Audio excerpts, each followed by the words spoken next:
오늘의 사연 읽어드리겠습니다. 제가 이곳에 사연을 보내게 될 줄은 정말 몰랐습니다. 결혼 전 다른 이의 사연을 보면서 세상에 어쩜 그럴 수 있지 하고 놀라는 일이 많았는데 제가 결혼하고 다른 이들의 속마음을 이제는 100% 이해하겠더군요. 일단 결혼 전 전혀 시월들을 의심하지 않았던 것은 시아버님이 돌아가시기 전 시어머님이 노후에 혼자서도 잘 살 수 있도록 재산 관리를 잘 해두셔서 아버님이 안 계셔도 어머님과 아들이랑 둘이서 잘 살았다고 하더군요. 그래서 그런지 그늘이라고는 찾아볼 수 없고 어머님 돈 쓰는 것도 화끈하셨어요. 저는 잘 살지도 그렇다고 못 살지도 않은 환경에서 자랐지만 전략이 몸에 밴 환경에서 자라서 솔직히 두 사람의 자취가 조금 부담스러웠습니다. 셋이서 만나는 날엔 늘 어머님이 밥도 사주시고 백화점에서 고급진 옷도 사주셨어요. 제가 12개월 할부를 해야 살 수 있는 옷이며 가방 뭐 이런 것들을 자주 사주셨어요. 그땐 감사하게 받으면서도 걱정이 됐습니다. 사람이 받기만 할 수 없으니까요. 그런데 한 달 있으면 어머님 생신이 있었는데 유독 한 달 전부터 자꾸 백화점을 가자고 해서 가게 되었습니다. 그런데 자꾸 어머님이 정말 입이 똑 벌어지는 옷을 자꾸 보시면서 이쁘지 않냐고 하면서 나 저거 사달라는 식으로 말을 돌려서 하는 겁니다. 앞으로 다가올 생신 때 받고 싶다는 것 같았어요. 그래서 나중에 시간을 내서 다시 방문해 금액을 따로 알아보니 입이 떡 벌어져서 입이 다물어지지 않는 금액인 겁니다. 시어머니는 저한테 소소하게 때론 값이 나간 물건을 해주셨는데 다 이유가 있었던 거였어요.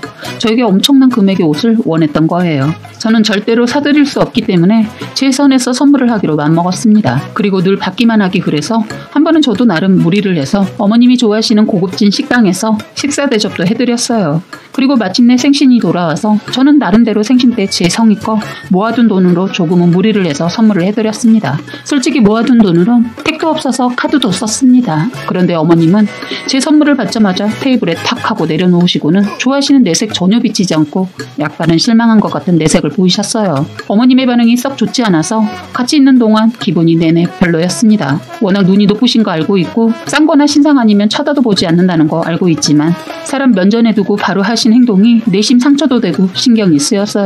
그때 어머님이 제 선물을 받자마자 한 행동은 시간이 흘렀어도 아직도 잊혀지지 않네요. 제가 선물을 드렸더니 고맙다. 근데 뭐야? 궁금하네. 처음엔 제가 그 비싼 옷을 선물을 못할 걸 알고 있었는지 포기는 하고 계신 것 같고 나름 기대를 하신 것 같긴 했어요. 최대한 고민하고 준비한 저의 마음인데 마음에 드셨으면 좋겠어요. 백화점에서 사면 뭐 다 좋지 않겠니? 백화점 거는 맞는데 말을 하려는데 갑자기 선물을 보시더니 뭐야 신상 명품인지 알고 기대했다. 허기야 선미는 그런 거 나한테 못 해주지? 하는데 기분이 상했어요. 그런데 저 어머님 선물해드린 거 명품은 아니어도 정말 비싼 거 해드렸거든요. 서로 사는 환경이 달라서 그럴까요? 저는 물건 사거나 부모님 생신 선물도 백화점까지 가지 않고 제 거는 인터넷으로 사거나 시장에서 삽니다. 부모님 거도 마찬가지로 그렇게 구입하는데 예비 시어머니한테 받은 게 있으니까 솔직히 그렇게는 못할 것 같아서 최선을 다해 선물을 해드렸는데 돌아오는 건 제 기대와 너무 달랐습니다. 받은 게 있으니 돌려드리는 거 마땅하기에 할부까지 해서 선물해드렸는데 어머님은 엄청난 물건을 바라고 계셨더라고요. 한마디로 비싼 옷은 못 받아도 저한테 선물해준 거 다 팔아서 그만큼 그대로 받은 거 플러스 2배로 받길 원하신 것 같았어요. 옆에서 빤히 지켜보고 있던 예비 남편이 눈치를 채고 분위기를 바꾸면서 그냥 넘어갔는데 찜찜했어요. 그렇게 남편을 만나는 동안 어머니 생신 한 번 치르고 결혼을 했습니다. 사실 결혼을 할까 말까 고민하다가 남편과 싸우고 그만하자고 했더니 어떻게 자기 엄마를 설득했는지 생일 선물은 최고급 선물을 바라시더니만 이상하게 결혼식만은 어머님이 저희 형편 생각해서 예단이며 이것저것 하지 못하게 해서 결혼을 부담없이 하게 되었습니다. 그런데 그게 사는 내내 저의 흠이 되고 시집살이가 될 줄은 몰랐습니다. 무슨 일만 있으면 남편이 꼭 없을 때 예단 얘기에 결혼을 그렇게 시키는 것이 아니었다고 하는 겁니다. 남편과 사는 내내 그 소리를 들었네요. 이제 제가 결혼하면서 본격적으로 시어머니와 겪은 얘기를 해볼게요. 저의 시집살이는 결혼하자마자 시작되었습니다. 결혼 전 그렇게 자상하고 부드럽게 자주 웃어주시던 시어머니가 저희가 신혼여행 다녀오고 나서부터 변하기 시작했어요. 저희 신혼집은 혼자 계실 어머님을 생각해서 합가를 할까 했는데 합가를 하는 게 얼마나 천만다행인지. 그런데 그것도 얼마 안가 합가를 하게 되었습니다. 제가 이 두 사람을 만난 게 제 인생의 최악이었던 것 같아요. 이미 사치로 길들여진 두 사람은 현실의 상황을 받아들이지 않았습니다. 시어머니가 거친 말과 행동으로 갑자기 변해서 알아보니 어머님이 저희 신혼여행 가고 결혼식에 온 친구를 만나면서 친구 소개로 투자를 했던 모양입니다. 땅에 거액의 돈을 투자했는데 세상에 그 땅이 죽은 땅이었던 겁니다. 그런 걸 사시려면 직접 가셔서 사전 답사를 해야 하는데 그냥 친구 말만 듣고 투자를 한 거예요. 사기를 당하고 친구와 법적 싸움까지 가고 아주 난리가 아니었어요. 아직도 그 해결이 안 된 걸로 알고 있어요. 본인이 한 행동은 생각 안 하고 남의 탓만 계속하고 계셨는데 지금은 어떤지 모르겠네요. 어쨌든 그런 상황에서도 시어머니는 돈을 물쓰듯 쓰고 다니시는 겁니다. 그나마 남아있는 돈 아껴서 쓰셨으면 해서 제가 나서서 말씀드렸어요. 어머님, 이제는 사정이 안 좋아졌으니까 생활 패턴을 좀 바꾸시는 것은 어때요? 제가 이런 말을 겁없이 시어머니한테 버릇 없이 하느냐고 말하시는 분들 계시겠지만 어머님의 생활을 들으시면 그럴 수도 있다고 생각하실 겁니다. 어머님이 제 말에 발끈하시더니 네가 내가 돈 쓰는데 보태준 적 있냐? 시집 올 때도 해온 게 뭐가 있어? 그 흔한 이불 하나 해왔니? 아니면 내 가방이라도 좋은 거 사줘봤니? 어머님이 이런 얘기로 한번 입을 여시면 기본은 1시간 이상을 말하십니다.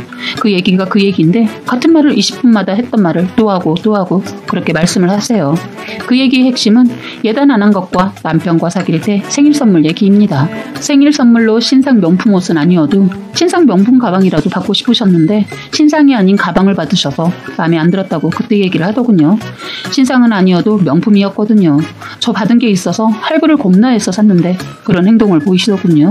그래서 너무 서운하고 화가 나서 어머님, 저는 그때 제 월급으론 절대로 그 비싼 가방 사드릴 능력이 안 되었다고요.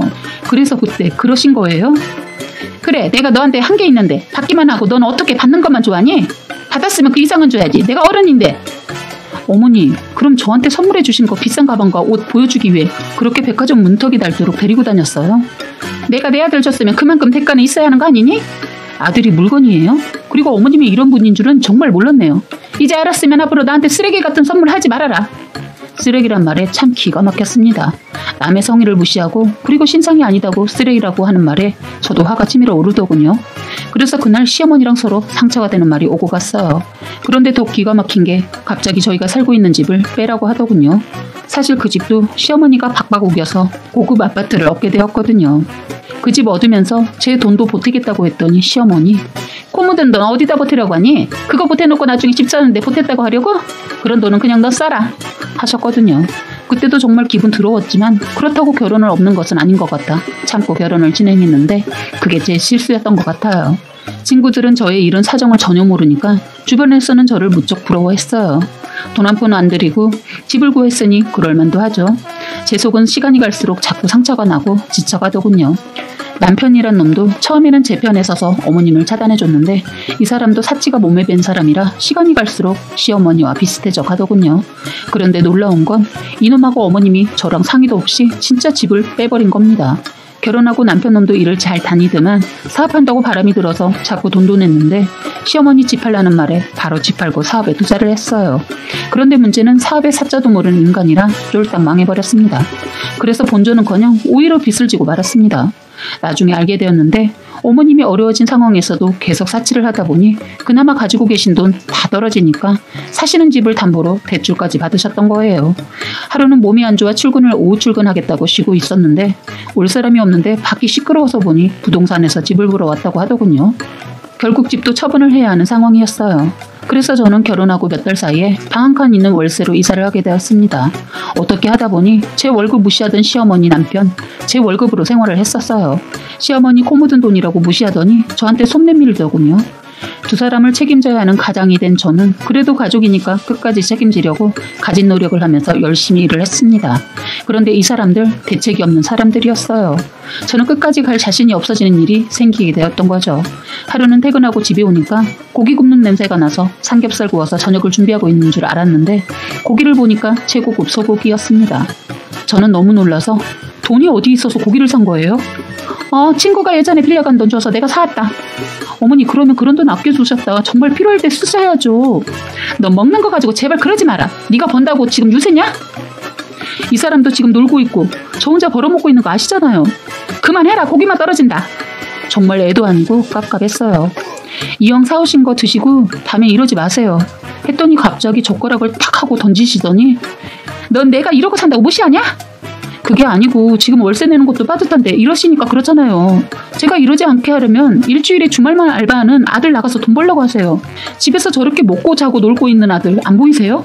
아들 얘기 나오니까 방으로 그냥 들어가 버리더군요. 사실 방 하나 있는 곳도 본인만 쓰신다고 해서 양보해드리고 살고 있는데 모든 게 지쳐가고 있었어요. 제가 왜 이러고 살고 있는지 모르겠더군요. 그런데 제가 끝을 낼 일이 생겨서 그들과 끝내는 걸 결심하게 되었습니다. 세상에 시어머니가 친구분이란 사람한테 받았다는 돈이 받은 게 아니고 3천만 원이란 돈을 빌려서 쓰고 계셨던 겁니다. 어머님이 외출을 한 사이에 친구분이 오셔서 그 사실도 알게 되었어요. 빌린 돈으로 저 모르게 틈틈이 사치를 하고 계셨더군요. 저는 도저히 이대로는 못 살 것 같아서 그날 자고 있는 남편놈한테 찜통에 물을 한 바가지 담아서 자고 있는 남편놈한테 부어버렸어요. 친구분이라는 분이 계셔서 다행히 폭력은 없었어요. 그분의 얘기를 듣고 남편놈도 할 말이 없는지 가만히 있더군요. 저는 그동안 어머님이 방에 들어가는 거 싫어하셔서 들어가지 않았는데 이제야 왜 그랬는지 알겠더라고요. 저는 방에 들어가 시어머니가 가지고 계신 옷이며 가방 등 저 모르게 숨겨두었던 것들을 다 쓸어 모아 그것을 다 팔아서 밀린 월세도 내고 했어요. 원래는 어머님 친구분이 어머님께 전화를 했더니 안 받으셔서 그럼 집으로 가겠다고 문자를 하고 집으로 오셨다고 하더군요. 그래서 이제 어머님은 며칠 동안 집에 들어오지 않았습니다. 그래서 그 사이에 물건 다 처분하고 어머님 짐 깔끔하게 처리했어요. 그리고 어머님이 빌린 그 돈도 어머님이 꽁꽁 숨겨둔 고가의 명품 몇 개 있어서 일단 그거 팔아서 그 친구분 돈 일부 갚았어요. 그 사실을 나중에 안 시어머니는 제 머리채 잡겠다고 한 거 대신 제가 잡았네요. 저 경찰이 되기 위해 단증 빠나온 거 많이 있습니다. 가정 형편 때문에 포기하고 사회생활을 했거든요. 그런데 남편놈도 시어머니도 막말은 저의 외모만 보고 전혀 모르고 있던 터라 저를 만만하게 봤던지 겁도 없이 몸으로 덤벼서 남편 발차기로 날려버렸네요. 친정아버지 나중에 이혼 얘기 나올 때 제가 힘들게 산 모든 사실 알고 남편 눈 멱살 잡길래 그 손 놓으시라고 하고 제가 제 손에서 깔끔하게 손봐줬네요. 그런데 남편 놈 끝까지 이혼 거부해서 아버지가 멱살 잡고 질질 끌고 가서 도장 찍게 했습니다. 지도 그동안 한 행동이 있어서 그런지 결국엔 도장 찍더군요.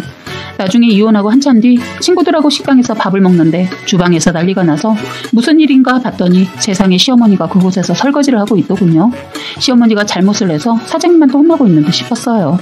자꾸 주방으로 눈이 갔는데 시어머니 밖으로 나가시는 것 같아 얼른 뒤따라가 보니 담배를 피우시는 겁니다. 워낙 곱상하게 생기신 얼굴은 몰라보게 늙으시고 담배 냄새도 못 맡는 분이신데 피고 있더군요. 뒤돌아서는데 어머님이 저를 보는 바람에 짧게 얘기를 하게 되어서 몇 마디 나눴는데 남편놈은 이혼하고 그나마 했던 주말 알바도 그만두고 아예 폐인처럼 집에만 있고 어머님이 번 돈으로 생활하고 있다고 들었네요. 사람 인생이라는 게 뿌린 대로 거둔다고 끝까지 가보지 않으면 모르는 게 인생인 것 같습니다. 시어머니 저한테 그때서야 눈물로 미안하다고 사과하더군요. 그런데 그 사과가 마냥 통쾌하진 않았습니다. 사연은 여기까지였고요. 구독과 좋아요, 알림 설정 부탁드립니다.